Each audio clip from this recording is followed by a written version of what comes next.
Hello friends, welcome to my channel. ಇವತ್ತು ಉತ್ತರ Karnataka style ಮಿರ್ಚಿ ಬಜ್ಜಿನ ಮನೇಲಿ ಈಸಿಯಾಗಿ ಹೇಗೆ ಮಾಡ್ಕೊಳ್ಳೋದು ಅಂತ ನೋಡೋಣ. ಅದಕ್ಕೆ ಬೇಕಾಗಿರುವಂಥ ಇಂಗ್ರೀಡಿಯೆಂಟ್ಸ್: ದಪ್ಪ ಮೆಣಸಿನಕಾಯಿ, ಜೀರಿಗೆ, ಉಪ್ಪು, ಅಡಿಗೆ ಸೋಡಾ, ಕಟ್ ಮಾಡ್ಕೊಂಡಿರುವಂಥ ಕೊತ್ತಂಬರಿ ಸೊಪ್ಪು, ಕಡಲೆ ಹಿಟ್ಟು. ಮೊದಲು 2-3 ಸ್ಪೂನ್ ಎಣ್ಣೆನ ಕಾಯಿಸೋಕೆ ಇಟ್ಕೊಂಡಿರಿ.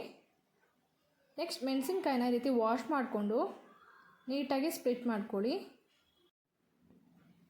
ನೆಕ್ಸ್ಟ್ ಜೀರಿಗೆನ ಈ ರೀತಿ ಎಲ್ಲ ಮೆಣಸಿನ್ಕಾಯಲ್ಲೂ ಫಿಲ್ ಮಾಡ್ಕೊಳ್ಳಿ. ಉಪ್ಪನ್ನು ಸಹ ಫಿಲ್ ಮಾಡ್ಕೊಳ್ಳಿ. ನೆಕ್ಸ್ಟ್ ಒಂದು ಮಿಕ್ಸಿಂಗ್ ಬೌಲ್ ತೊಗೊಂಡು ನೀವು ಕ್ವಾಂಟಿಟಿಗೆ ತಕ್ಕನಾಗಿ ಕಡಲೆ ಹಿಟ್ಟನ್ನು ಹಾಕ್ಕೊಂಡು ರುಚಿಗೆ ತಕ್ಕಷ್ಟು ಉಪ್ಪನ್ನು ಹಾಕಿ ಕಟ್ ಮಾಡ್ಕೊಂಡಿರುವಂಥ ಕೊತ್ತಂಬರಿ ಸೊಪ್ಪು, 1 ಸ್ಪೂನ್ ಅಡಿಗೆ ಸೋಡಾ ಮತ್ತು ಕಾಯಿಸಿಟ್ಕೊಂಡಿರುವಂಥ ಎಣ್ಣೆ, ಇದು ಮೇನ್ ಇಂಗ್ರೀಡಿಯೆಂಟ್ ಆಗಿರುತ್ತೆ ಈ ರೆಸಿಪಿಗೆ. ನೆಕ್ಸ್ಟ್ ನೀರನ್ನ ಆ್ಯಡ್ ಮಾಡಿಕೊಂಡು ಈ ರೀತಿ ಚೆನ್ನಾಗಿ ಮಿಕ್ಸ್ ಮಾಡಿಕೊಂಡು ಕಲಿಸ್ಕೊಳ್ಳಿ. ಈ ಕನ್ಸಿಸ್ಟೆನ್ಸಿಗೆ ಬರಬೇಕು.